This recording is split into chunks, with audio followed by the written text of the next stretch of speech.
Hello, everyone.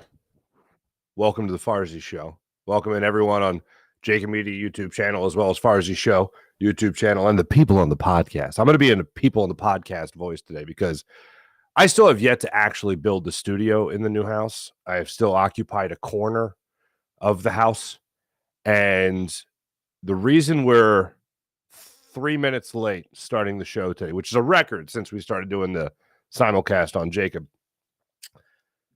there is some kind of, I don't know what it is, but there is some living being with me in the studio area of the household that is making some kind of scratching sound. And I'm just letting you know, to be 100% honest, I'm a little freaked out because I don't know what's going on. I got a pile of crap to my right, okay? And I think under that pile of crap where I have like some soundproofing, a couple of the old studio decorations, including my Harlem Globetrotters basketball that they gave me when I played one game with them, no big deal. My Frank Sinatra portrait and an old seat cushion from Memorial Stadium in Baltimore, where my grandfather was an usher for 20 years. 25 years with the Orioles in total, but 20 at Memorial Stadium. There's something under there. I don't know if it's a mouse. I don't know if it's a snake. By the time my mind gets done running wild, it's going to be Thanos. I don't know what the hell it's going to be, but it's something. So if at any point during this show I get eaten, you'll know what's what. If we just fade out because of gratuitous violence and gratuitous bloodshed, you'll know, oh, well, no show tomorrow. So there you go. But either way, welcome in. Hope you had a wonderful weekend, everybody. I hope you had fun being a bipolar Phillies fan this weekend and a full-fledged Sixers fan because, good Lord, so much went on this weekend. And for the people watching the show, yes, you will see me constantly looking to my right to be like, what was that? Nothing. What was that? Nothing.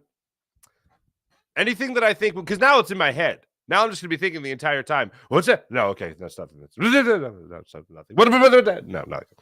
Anyway, let's talk about this weekend and what fun times we had this weekend, because it was pretty awesome, with the exception of the Phillies. But I want to start with the 76ers because their win over the Brooklyn Nets on Saturday afternoon, 1 o'clock tip-off, was perfect.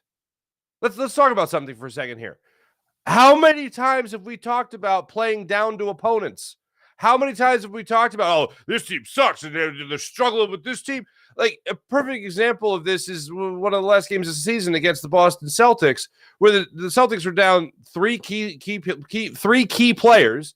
They were struggling against the Celtics, but Joel Embiid rose to the occasion and he handled the business. Now, the Celtics are a far cry, even without three of the best players from the Brooklyn Nets, but still it's playing down to an opponent. The Nets in this instance are a team that some other teams can play down to. My ask of the Sixers going into this series was a sweep. Nothing else. I know when we talked to Kate Scott on Friday, and by the way, we'll air that interview at the end of today's show for the people that did not see it. When we did it live, we had a couple of technical difficulties. I'll discuss that right before we introduce the interview. But as the game went on against the Nets, and as you even went into this game, I asked for one thing: forget about that one game that the Nets are going to steal. What it surprised me, being the way that the NBA has a lot of parity, you could actually steal a game in this series if you're the Brooklyn Nets. And I get that that's okay with a lot of people. That's not okay with me. My ask going into this series, my ask after game one, is continue to dominate. My ask going into it was dominate. No mercy against the Brooklyn Nets. I don't want to see that they steal one game because all I'm asking for in this series is what I've asked for all season long. It's what I asked for in the second half of the season after the All-Star break. Give me as much confidence as possible that you are going to win a second-round playoff series, most likely against the Boston Celtics. Give me as much confidence as possible that you're going to accomplish that goal. Because everything from last playoffs, getting bounced out of the second round of the playoffs, to right now, everything has been as close to preseason basketball without being preseason basketball as you can imagine. In my head, that's the position I'm coming from. Yes, no mercy against the Brooklyn Nets. Handle the business, move on to the Boston Celtics, and take care of business there. Everything leading up to the second round of the playoffs has been child's play. It's been a dainty appetizer before a steak gets delivered to you. And that's all that matters, is getting past that second round of the playoffs. After that, we can exhale. We can talk about the Eastern Conference Finals. We can talk about an NBA championship. But as of right now, everything to me is leading up to the amount of confidence you have in your team, the 76ers in this case, making it past the second round of the playoffs. Everything. And I know that might sound extremely short-sighted. I know that might seem like what? How can you let go of another 50-plus win season, an MVP performance from Joel Embiid, James Harden playing like the closest he has to an MVP since he has been the MVP of the NBA? How could you just let all that go and say it only comes down to one playoff series? Well, because I've seen all of it before. I've seen Joel Embiid play at an MVP level. He might not have gotten the award, but I've already seen him play at that level. I've seen James Harden play great basketball, maybe not with the Sixers as well as he has played this season. I've seen Tyrese Maxey play great basketball. I've seen this team play great, but I haven't seen him play great through a full 7-game series in the second round of the playoffs to the point where they win it and move on to an Eastern Conference Finals. I haven't seen that since the days of Eric Snow at point guard, George Lynch, that's one of your defensive specialist starter, Aaron McKee coming off the bench, Dikembe Mutombo, hell, earlier that year, Theo Ratliff being your center, Larry Brown being your head coach, and a guy named Allen Iverson as your MVP. It's been a minute since we've seen them in the Eastern Conference Finals. That's how I can look at everything else leading up to the second round of the playoffs as entertainment. It was very entertaining. I am very appreciative even, but it doesn't matter unless they don't make it out of the second round of the playoffs. So no mercy against this Brooklyn Nets team was what I was asking for. And in that first game, they dominated. They were perfect from the free throw line. They shot 48% from beyond the arc. They turned the ball over 2 times in the first half, 9 in the entire game. That is incredible because the only way they're actually going to lose a game to the Brooklyn Nets is 2 things. One, if the Brooklyn Nets are on fire from beyond the arc, and the other is if the Sixers can't control the basketball. If they make stupid plays, if they give the basketball away, and then the Nets to convert them into points. That's how they're going to lose that maybe one game. But my ask, I'll say it again, no mercy. No mercy. James Harden was great, especially in that first half. Joel Embiid, Joel Embiid after that first half was tied for 4th in the game in scoring. I believe he finished second to Mikal Bridges. But everything they did in this game was executed to perfection. Whether it was getting the ball to Joel Embiid down low, whether it was getting Joel Embiid at the foul line where they love having him live, especially in that second half, whether it was getting Tyrese Maxey going a little bit from 3, whether it was James Harden helping you carry really in that first half, Tobias Harris stepping up, being that 3-and-D guy that we have seen him be time and time again now through the last couple of playoff series. We want to see him continue to do that. And PJ Tucker is full-blown playoff PJ. That's what we wanted. That's what we needed. And that's what we got when we watched that game on Saturday afternoon. And this is a team that will complete the sweep. I think that Joel Embiid is absolutely on a mission to get to that second round of the playoffs because I think Joel Embiid is thinking like I'm thinking. I think he's thinking like a lot of us are thinking, which is, yeah, this is great. Dispel the Nets, get on to the Celtics, move on from there. Because for me, that's when the real playoffs start. That's when the real even season starts for me. We've been spoiled to a degree to think about a 50-plus win regular season, to think about a first-round playoff win. We've been spoiled to think that that's just the base.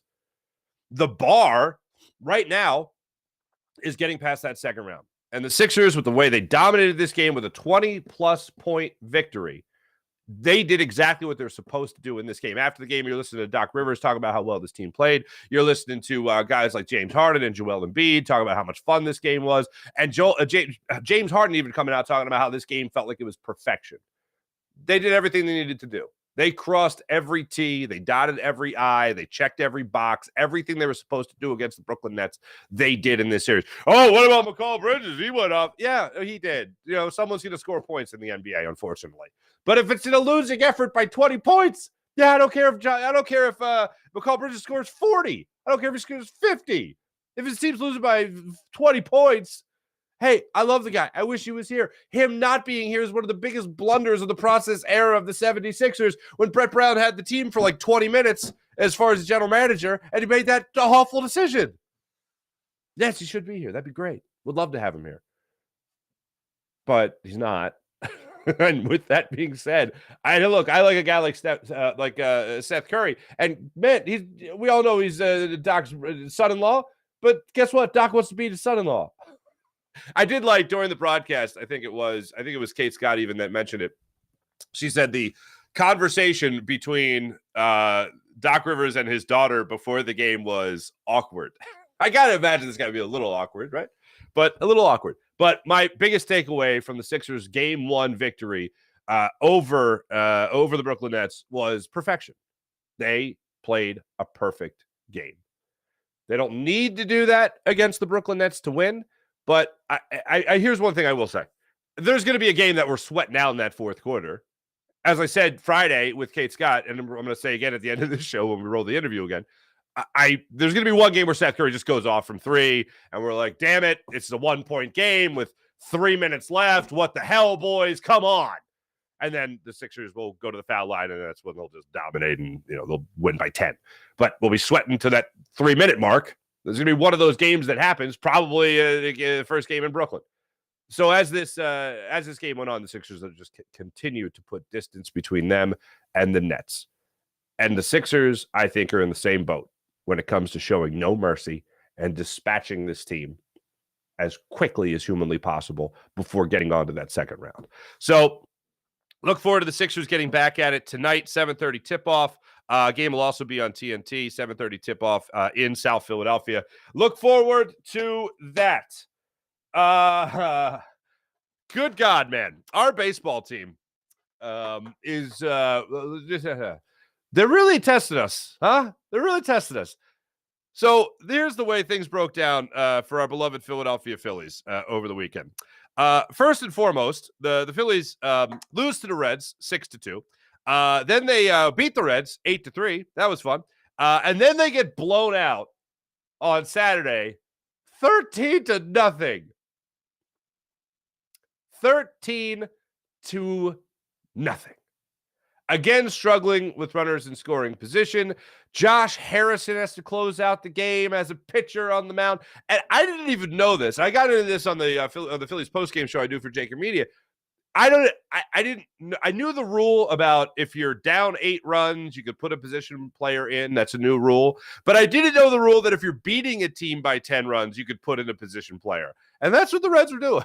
They were beating the Phillies by 10 runs. So anyway, Josh Harrison goes out to close out the game for the Phillies. That's always fun when you see the position player out there. But bottom line is they lost 13-0 in that game on Saturday night. That was some huge struggles by the Phillies in that game. Then they come out yesterday, and they end up evening up the series. So they go for the 4-game series split, 2 games apiece against the Reds with their dominant win yesterday, 14-3. Aaron Nola goes out there, not dominant by any means, but his best start of the season without question.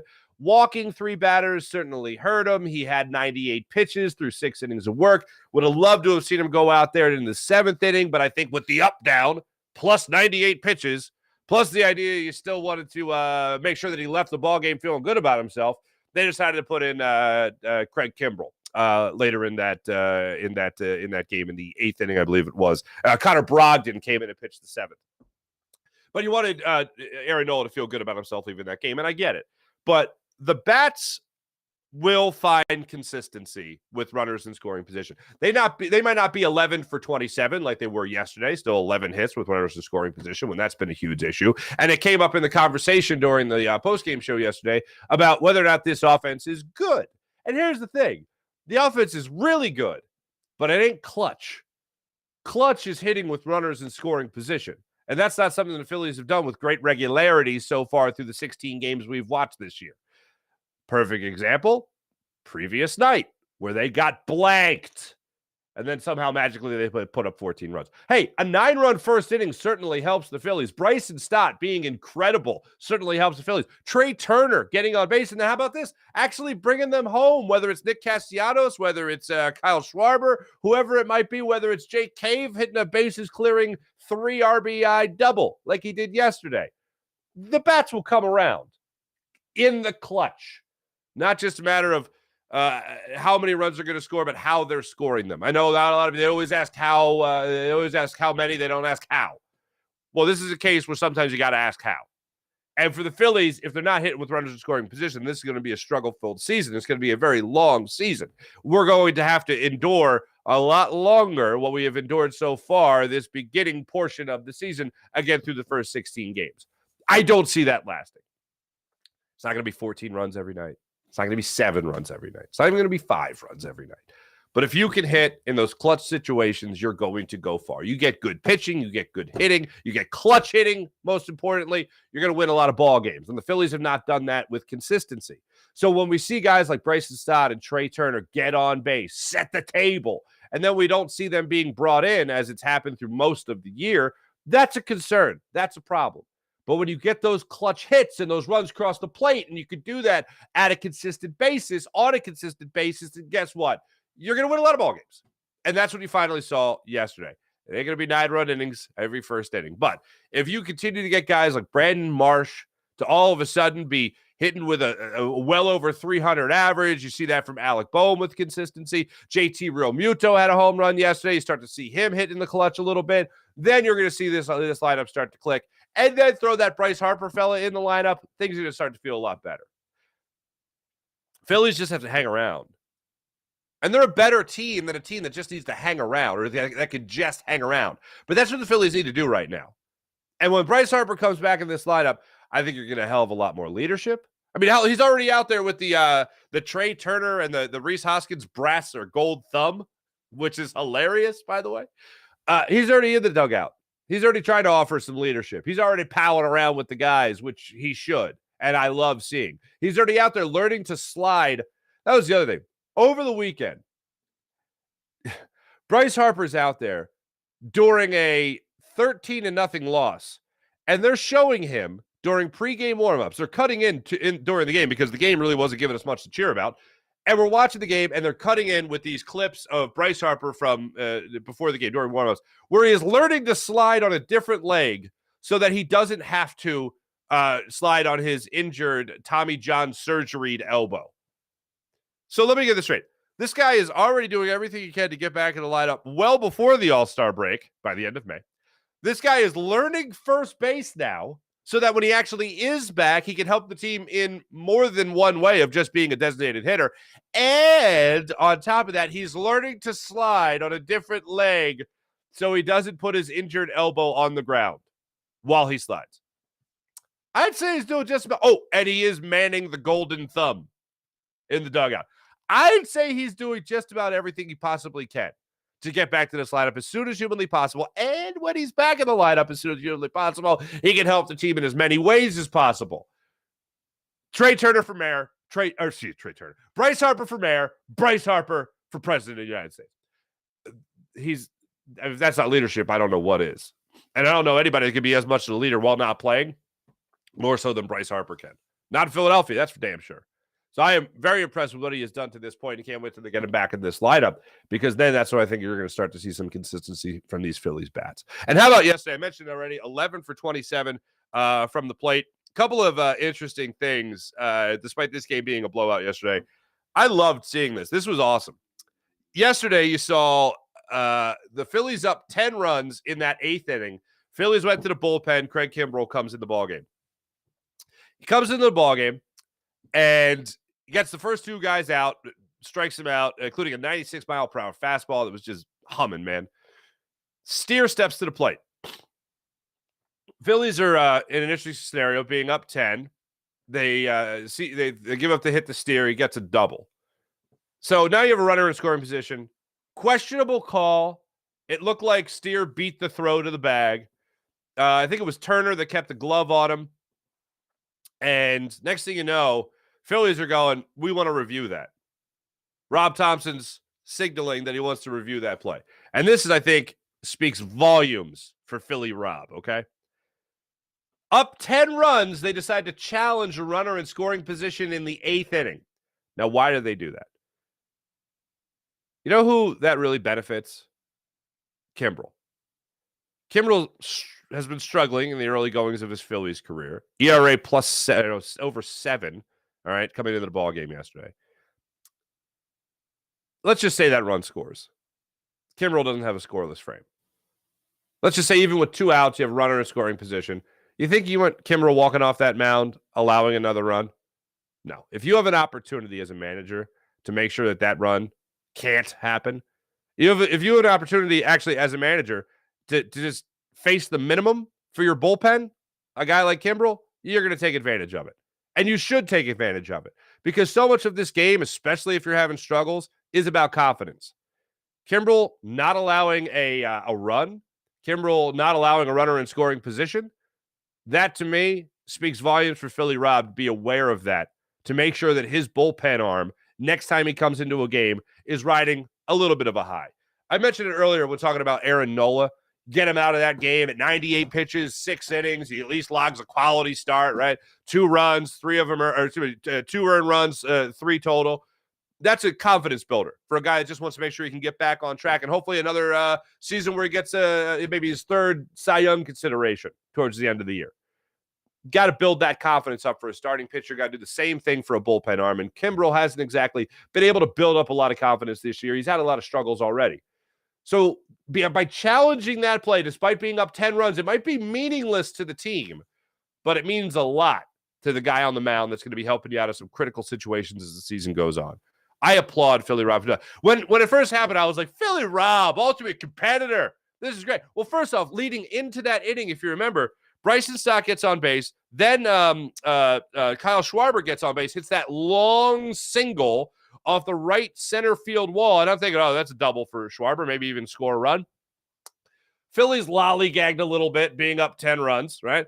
Schwarber didn't get the double out of it. He stayed on first base. And I'm like, okay, that's good. The Phillies are putting up the white flag. They're saying we're done. No mas. The Reds are saying no mas. Phillies are like, that's fine. And that was that.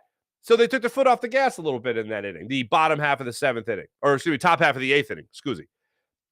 Then in the bottom of the 8th inning, that's when Kimbrel was out there. That's when you saw Philly Rob decide to challenge that play.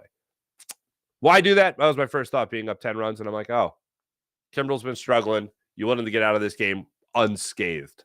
He gets charged for a hit. Big deal. But no, nobody crossed the plate. And that helps solidify that. And I think that's a big confidence builder for our man, Craig Kimbrel, as well. What's going on there? Everyone in the chat, we'll get to you guys in just a second.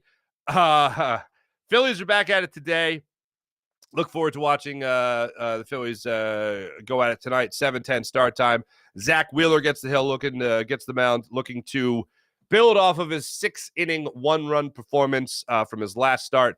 So hopefully we'll see that. Walks have been a bit of an issue for the Phillies over the last couple of games. 3 walks from Aaron Nola is a bit much. Don't really want to see that. It's a bit much. There's a couple of walks actually from Zach Wheeler last time he was out there. So I'd like to see, can I please, for the love of God, Zach Wheeler, go 7 innings today, please. I beg of thee. 7 innings. Please and thank you. One more thing I wanted to get into, and I thought this was crazy. I don't know what's going on with the Phillies' approach lately at the plate, but in that 9th inning, I don't know what they saw from Sessa, or so 9th inning, 9-run first inning. I don't know what they saw from Sessa, but whatever it was, good God, man, did it work. Like, he had been struggling going into that game. He had his issues going into that game. And in that first inning, the Phillies just jumped all over him. Stott gets the leadoff home run. 15-game hitting streak. Puddinhead and Reese, you got Puddinhead and Jones, excuse me. Puddinhead and Jones, you got some company. There's new Puddinhead in town. All right.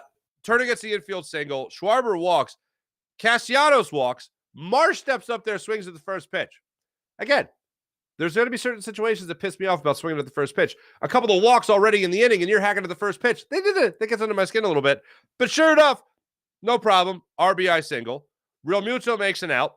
Bohm gets an infield RBI single. Cave with a 3-run double. Harrison with the RBI single. Turner with the RBI infield single. Another one. Schwarber with a 2-run double. Castellanos ends the inning with flying out to right field. Everyone was aggressive, despite the fact Sessa was terrible. Like, wasn't hitting his spots, was hanging his pitches, and it was like watching slow pitch. It was like watching Vossler pitch the 9th inning, whatever the hell it was, for the Reds yesterday. That's how bad it was. That's how terrible it was. But the Phillies just jumped all over him. Like, no question about it. They tacked on a couple of runs there in the 4th inning. And then you got a couple of runs there in the 7th and the 9th as well. So overall, yesterday, great performance for the Phillies bats. Decent performance from Aaron Nola, his best start of the season. And they'll face Lance Lynn going into Chicago tonight, 7:10 start time for the Phillies. Looking forward to see that. Phillies at -125 going into tonight's ball game. The White Sox 6-10 on the season. Phillies are 6-11 on the. It should be 6-10 as well on the season. So that's what we're looking at tonight for the Phillies. That's what we got going on. Let me tell you about my man Steven Singer of Steven Singer Jewelers, the other corner of 8th and Walnut, right there on Jewelers Row.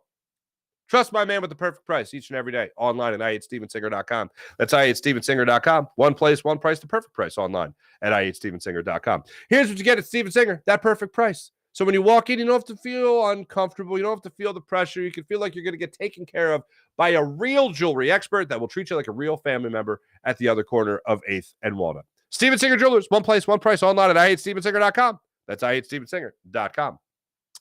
Let me tell you about the great people at Manscaped, manscaped.com. Use promo code Farzy for 20% off and free shipping at manscaped.com. That's manscaped.com. Use promo code Farzy for 20% off and free shipping. You'll love their Platinum Package 4.0, which includes their Lawnmower 4.0 trimmer and their Weed Whacker ear and nose hair trimmer. That comes in the safe technology that helps reduce the risk of nicks so you can manscape with confidence and comfort. So check out manscaped.com and join 4 million men worldwide who trust Manscaped. How about Freestone Farm CBD? FreestoneFarmCBD.com. You'll love them. They're fantastic. Looking to wind down after a workout, maybe chill a little bit after a long day at the office, whatever it might be. Freestone Farm CBD is right there to help you out. You'll love the tropical tasting Bayox that clocks into the chart topping 24.1%, and Super CBD, which is half Hindu, Kush, and 21%. Genetics of these guys are off the charts. So try Freestone Farm CBD, FreestoneFarmCBD.com. And how about PHL Sports Nation, Philadelphia Sports Nation, enhancing your Philadelphia sports fan experience across all social media and blogs. That's PHLSportsNation.com. Let's get into the chat check and see how you beautiful people are doing on this fine, fine morning. By the way, more of me today, bonus me today. I'll be on Fox 29 at 7:45 today talking about this wild weekend in sports. Let me start with the Farzy Show channel here, see how you guys are doing. April!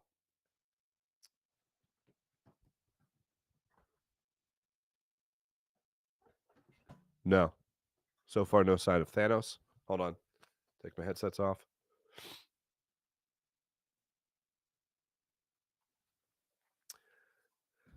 Apparently, whatever's down here, it doesn't like heat because I got piping hot takes for you. Sorry. I apologize for my own stupidity. April, it's a rodent of some sort for sure. Go get the trap. Rodents of unusual size. Anyway. I shouldn't have started. Now I'm just going to be thinking about Princess Bride quotes. And that's that. You can't do a show like that, folks. You can't do a show. All right. Anyway, Sean Kilrain, what's going on? Nice to see you. How you doing? That's the Harden I want to see throughout the playoffs. Put it on a 3-point clinic. Here's where we're at. So I tweeted out, it's kind of like the perfect game we watched the Sixers play, right? That was great.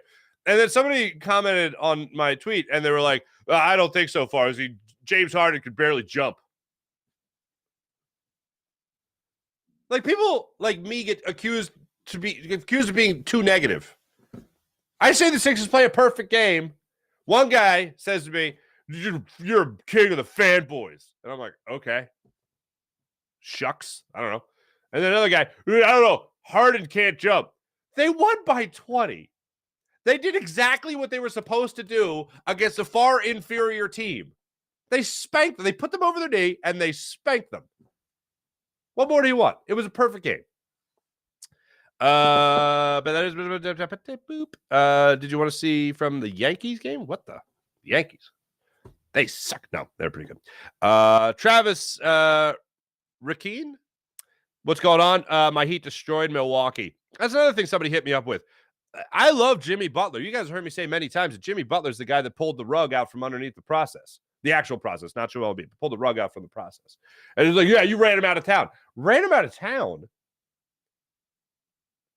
If you're coming to me saying Brett Brown or Jimmy Butler, I'm rewinding here, okay? At the time, I'm not trying to use hindsight here. But if you're saying Jimmy Butler or Brett Brown, I'm like, Jimmy Butler. If you're saying Jimmy Butler or Brett Brown and Ben Simmons, I'm like, duh. And the Sixers, of course, they couldn't make that call. They just picked him number one. They couldn't give up. The city couldn't give up. The city defended Ben Simmons until past the Thibault. The city was hating on Ben Simmons. I want to say it was, what game was it? Was it game 6? Game 6 of the Sixers rallied. Ben Simmons was terrible in the first half. And then he gets the ball at the elbow. If you remember this play, he gets the ball at the elbow.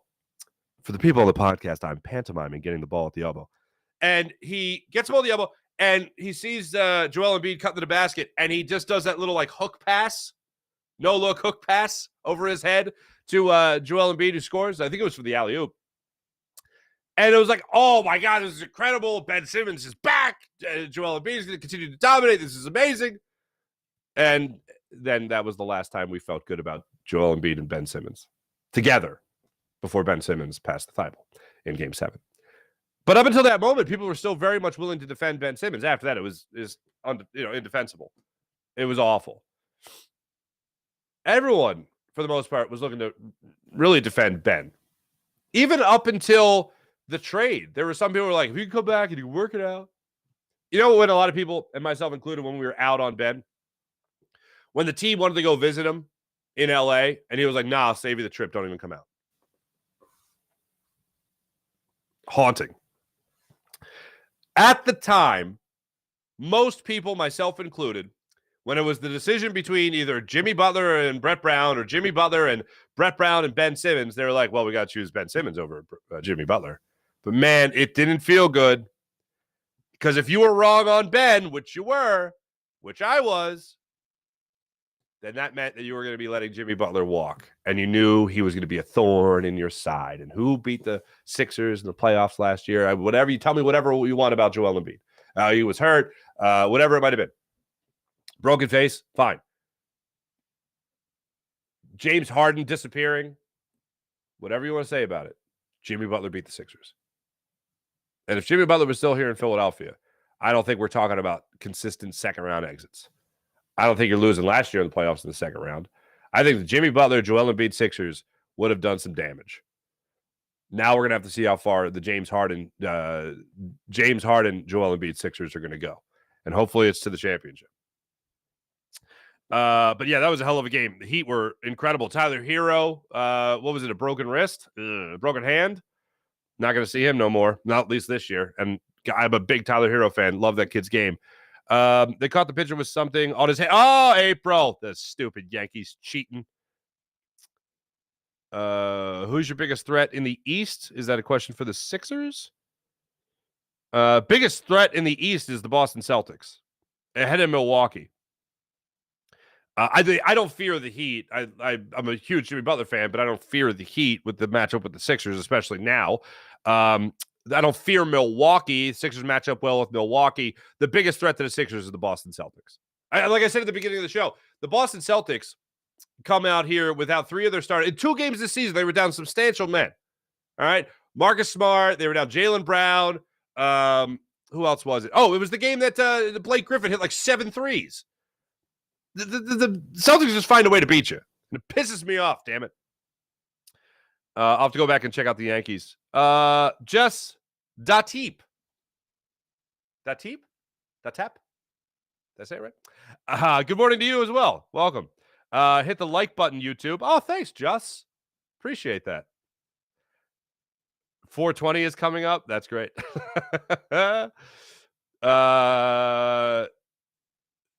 Travis Rakeen, your name reminds me of my ex-girl.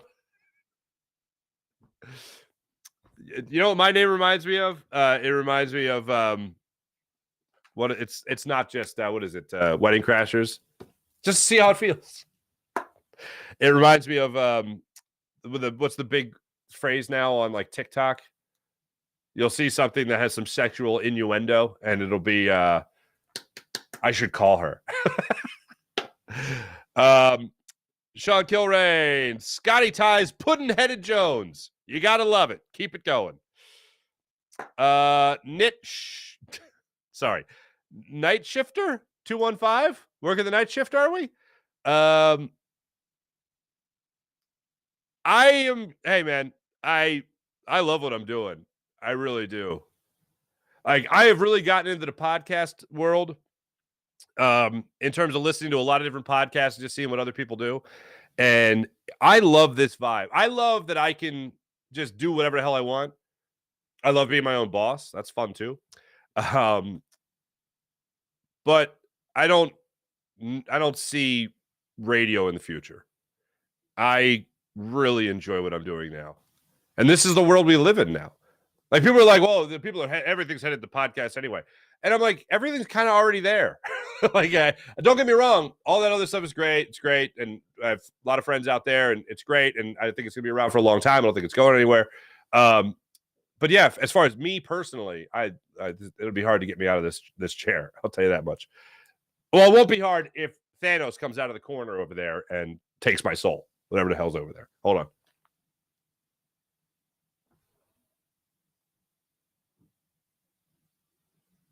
No. Okay. All right. Not Thanos. Whatever it is. What else we got? But thank you, Night Shifter. Appreciate you. Mike Trout, still a diehard Eagles fan. Yes, he is. CBD Diet Chicken. There you go, Dank. What's up, Dank Burrito? That's like when your refrigerator stops running and then you got some dank burritos in there. You just did some manscaping there, holding his.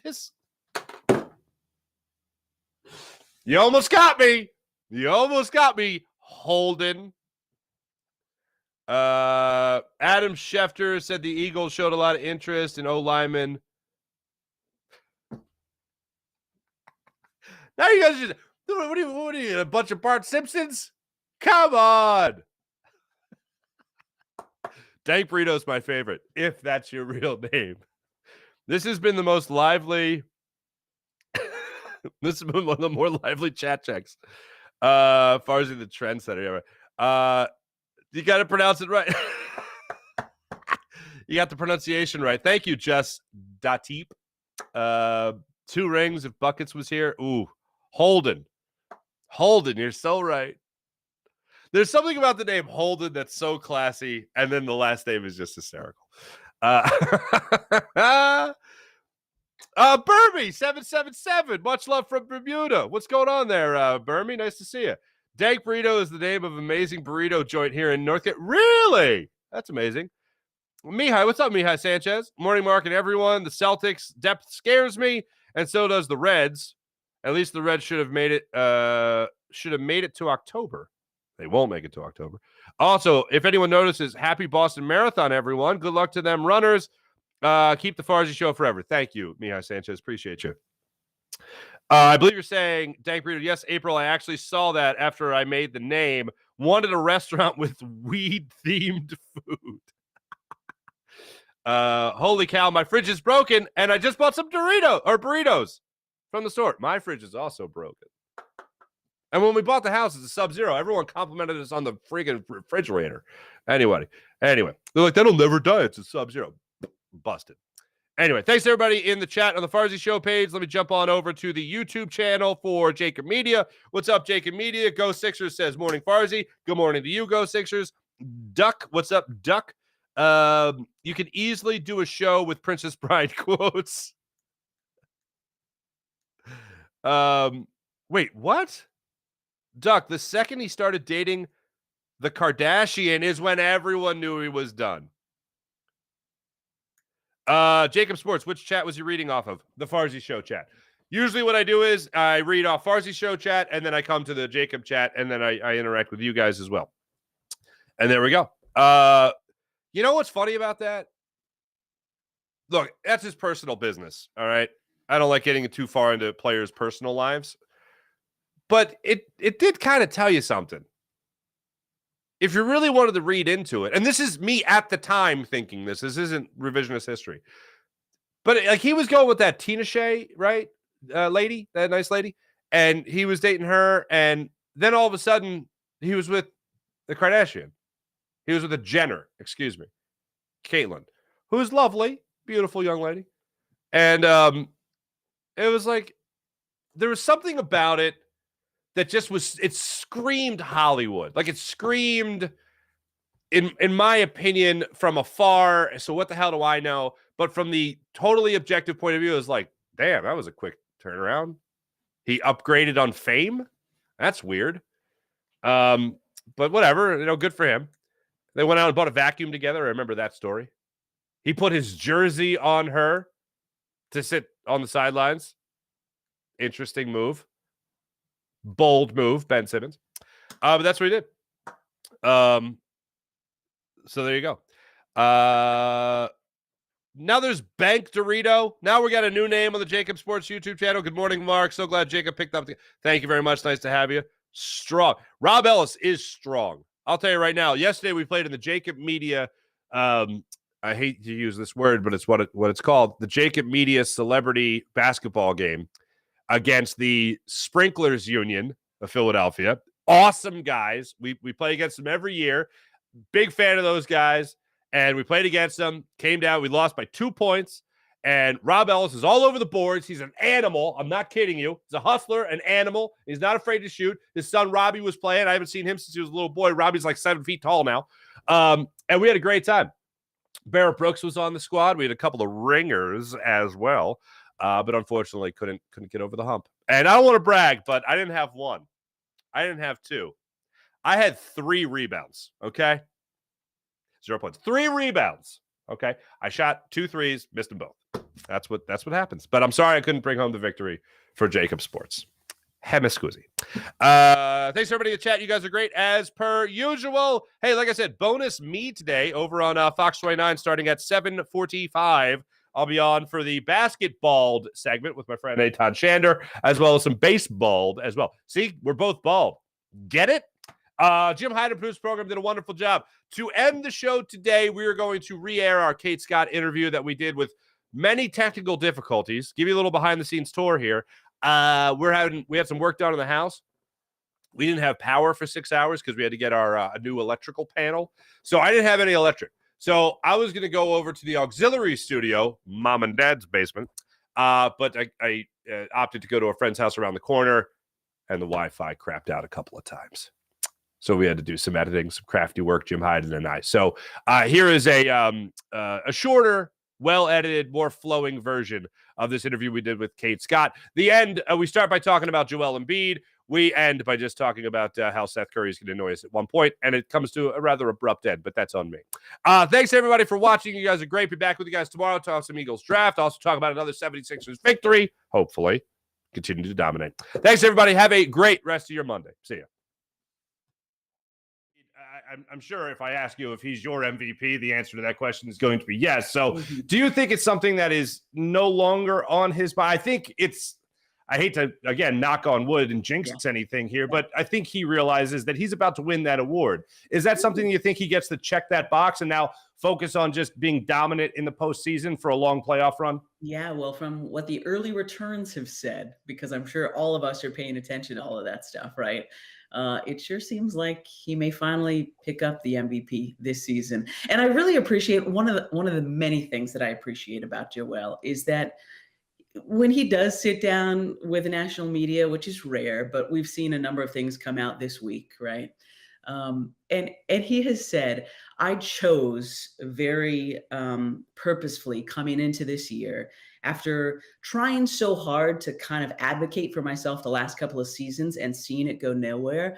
I decided coming into the season, I just wasn't going to talk about it Now, did that mean I didn't want to win it and don't care? Heck no. Anybody who's saying they're not thinking about it, like that is BS. And that is what he said in those interviews. And that is one of the reasons I love Joel, because of course they care. Just the same way that Jokic would love to win it for the third time, that Giannis would love to win it again, that Tatum would love to win it first. Like, it matters. It is the biggest individual award in the regular season in the best league of basketball in the entire world, on the planet. So hell yeah, it means something. And I'm sure there's some monetary ties, and I'm sure it would help with sponsorships and stuff. But I don't think Joel really thinks about that. I think that he has put in the work each offseason to get even better than he was. I thought he was the MVP last year, despite what advanced statistics and analytics may have said. Like, I'm one of those people who just lets my eyes do the talking. And I thought last year he was the most dominant. And then somehow he came back this year and was even better and more dominant. Mhm. So yeah, I think that he is the MVP. And I'm not one of those people who's hating on the other guys. Like, I think Jokic and Giannis are incredible. I think it is so cool that the three top dudes right now in the NBA were not born in the United States, that this has become a global game, like David Stern in the NBA wanted it to be back at 92 when they sent the dream team to Barcelona. Like, this has been a long time coming. So the fact that it is truly a worldwide sport now, and that those three are the top, I think it's sensational. And I think our guys are the top, which even makes it more fun. What can you tell me about Joel Embiid, the leader? Because we used to see a lot more of Joel Embiid. You mentioned how he doesn't really talk to national media as much as he used to. He used to be a lot more accessible. He was a lot more active on social media than he is nowadays. But what has he been like behind the scenes? Because the 2 years you've been here to watch this, I feel like there's been a big maturation process with Joel Embiid off the court. Yeah. And obviously I can only speak to the 2 years that I've been here, but speaking with people who have been here either since he started in the NBA, or at least the last 4 or 5 years, they have all reflected that to me as well. Like, when Arthur, his son, was born a few years ago, that was a big flipping of the switch. When the Sixers had that heartbreaking loss to the Raptors, that kind of flipped a switch for him. Okay, I need to be this much more in shape. I need to be this much more dedicated to my individual craft. And then when it comes to the team things, I may be an introvert and may love to just go back to my hotel room and FaceTime with my son, which I've seen him do a couple of times after shoot around. And I don't know if dudes care about this, but I think it is the freaking cutest thing when this 7 foot, 300-pound guy is like, show me the airplane, like talking with his son, going back to the bus. But he has realized, even though I would love to do that, if I am the best player on this team and I need a team around me to succeed, I'm going to go to that team dinner. You know, I'm going to go play cards with the guys tonight, because those 2 hours are going to lead to some important moment in the postseason where I need my teammate to love and trust me that much more. So yeah, it's been from the people, again, who've been here since he arrived in Philly all those years ago, they said it's night and day.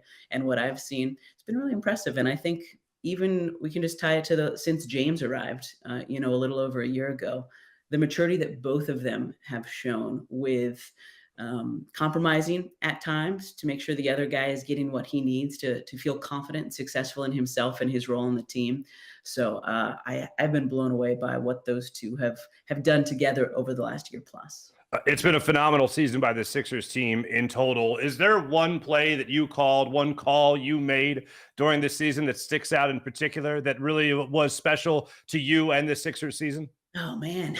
I usually let the fans reflect that to me. And again, I'm hoping to have so many more in the years to come, but I've learned already you can't force them, because that's when they don't come out right. But a lot of people were happy with my call of what turned out to be the game winner, Joel. I think it was against Dame and the Portland Trailblazers, like a little over a month ago, when they rallied from a big deficit, and Joel was kind of spinning. He started driving, and then he spun and faded and stuff. And I wrote it on a sticky note at the beginning of this season. My kind of motto and my theme for this year was just call what you see. Because so often it's like a ball player walking up to the plate with nobody on, trying to hit a grand slam. Like, if you're trying too hard on a call, it's going to sound like you're trying. So just call what you see. Do it with the energy, enthusiasm that moment seems to need.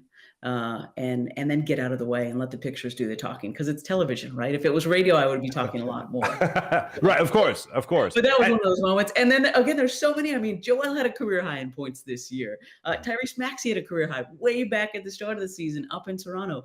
James Harden had a career high 21 assists.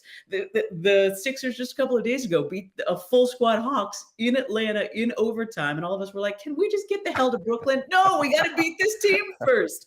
So there have been a lot of fun moments, but I think the Embiid game winner was one of my favorites. And wouldn't you know it, Kate? I'm not kidding. I was at that game, so I didn't get to hear your call until I got home, and I got to hear it. And as I was not surprised at all. You crushed it. You absolutely crushed it. Thank you. Getting better by the broadcast. Getting better by the broadcast. There you go. While we're on that subject, I'm always curious from a play-by-play person's perspective, because I've never done play-by-play. Smart. How do you get? how do you it's guys? Too much work. Yeah, right. How do you guys? And I'm not just saying this because you're on the show, but you're great at it. You really are. And this one thing that the great ones do is the 0 to 60 in the blink of an eye. And we've been so blessed in this city to have phenomenal play-by-play people, Mark Zumoff included. Yep. That 0 to 60 that you are able to do so well. How do you do it? How do you tell someone who wants to get into broadcasting how they do it? And is it more of a reaction than anything else? It is. And it's just repetition, just like the players, right? You start at a lower level. I started like a lot of players, calling high school ball, then started calling college ball, then went from calling college women's to college men's, then went from calling bad college men's to calling really good college men's, right? Then get a chance to call a Warriors game on the radio out. So it's just little step on top of little step. You know, a lot of people have asked me, how do you feel you did this year in comparison to last year? And I say, well, for me, it felt night and day better. And I hope for you all as well, because that was my first time calling NBA hoop on a consistent basis. And like you said, there's nobody faster. There's nobody more athletic. Nobody can jump higher, be as physical as the dudes in the NBA, even if you're covering the top teams at the college level. So it was an adjustment just because my brain almost had to speed up. These guys they can get down the court in 3 steps where nobody does that at the college level. So you just have to, you got to get your synapses firing quicker. You have to use less words, because if you're using the amount of verbiage you would in college, there'd be like 3 possessions by then. It'd be like, hurry the heck up, Kate, let's go.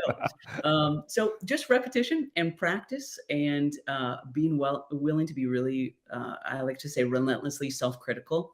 I am one of those people who is always looking to get better. And I have a trusted group of advisors, former play-by-play broadcasters, current play-by-play broadcasters, producers, directors, who work all over the industry, some in basketball, some out, who just are always helping me with feedback. What did you think of this call? What did you think of this end of game scenario? What do you think I could have done better? It's kind of similar to players, like watching film and figuring out how to be better the next time. And just, this was obviously a very long story, but for folks who want to get into play-by-play, got to be willing to work and put in the time, because the majority of work happens before the game starts, before the light goes on. That's the fun part, when you're just calling what you see, but it's all the work beforehand so that you have all the information up in your head once the game tips off. That's amazing. Aside from just doing the play-by-play and the work that goes into it, I mean, you talked about the journey to get to where you are now, but do you remember, and can you tell us the first time someone handed you a paycheck for cracking open a microphone? What was it? Who was playing? What was the scenario? Ooh, okay. First ever sport I called was high school football. Obviously did a lot of sideline reporting and anchoring and all the things that I thought women were going to be allowed to do, because I didn't think women were going to be able to do play-by-play. I didn't start calling games till after I graduated from college because of that. But it was a couple of powerhouses in the Bay Area. It was De La Salle, a high school football powerhouse out in California, and I want to say Monte Vista. And I think the money may have covered my gas to actually drive to the game, because that's a big thing when you start out too. Oh yeah. Like I was getting paid $50 to drive from San Francisco to Sacramento, which is a 2+ hour drive. And if you're in the Bay Area and it's a Friday night, it's a 4.5 hour drive.